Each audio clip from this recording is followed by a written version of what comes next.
రామలక్ష్మి పాపని హాస్పిటల్‌కి తీసుకువెళ్ళి, పాపకి హార్ట్‌లో హోల్ ఉందని ఏదేదో చెప్తున్నారు. అదంతా అబద్ధం కదా! చెప్పండి డాక్టర్ చెప్పండి అని ఏడుస్తూ ఉంటే, లేదమ్మా ఈ రిపోర్ట్స్ చూసిన తర్వాత నేను నిజమే చెప్తున్నాను. పాపకి హార్ట్‌లో చాలా బిగ్ హోల్ ఉంది. పాప చాలా ప్రమాదకరంగా పరిస్థితుల్లో ఉంది. సర్జరీకి 50,00,000 అవుతాయని డాక్టర్ చెప్తారు. ఆ సర్జరీ చేస్తేనే పాప ప్రాణాలతో దక్కుతుంది.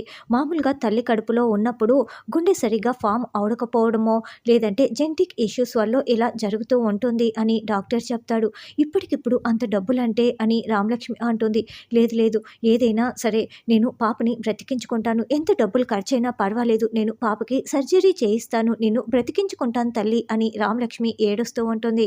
తర్వాత ఆద్య ఎవరూ చేరడం లేదని బాధపడుతూ ఉంటే ఒక ఇద్దరు ముగ్గురు వచ్చి జాయిన్ అయిపోతారు. వాళ్ళకి నాట్యం నేర్పిస్తూ ఉంటుంది.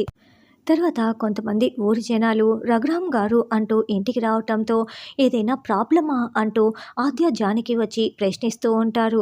మా పిల్లలు ఆ అనగాదేవి దగ్గర డ్యాన్స్ నేర్చుకుంటామని వెళ్ళారమ్మా.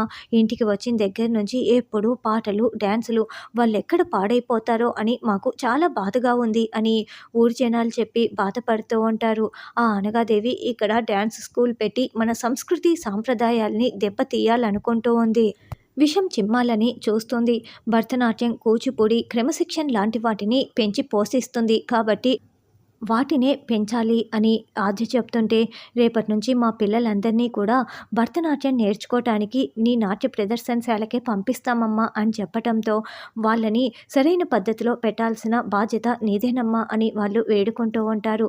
అలాగే నేను చూసుకుంటాను అని ఆద్య అభయం ఇస్తుంది. తర్వాత ఆద్య అలా అందరికీ నేర్పిస్తూ ఉంటే, అనగాదేవి, మేఘ ఎందుకో చూసి చాలా సంతోషపడుతూ ఉంటారు. అయితే వీళ్ళు ఏం కుట్ర చేశారన్నది రానున్న ఎపిసోడ్‌లో తెలుసుకుందాం.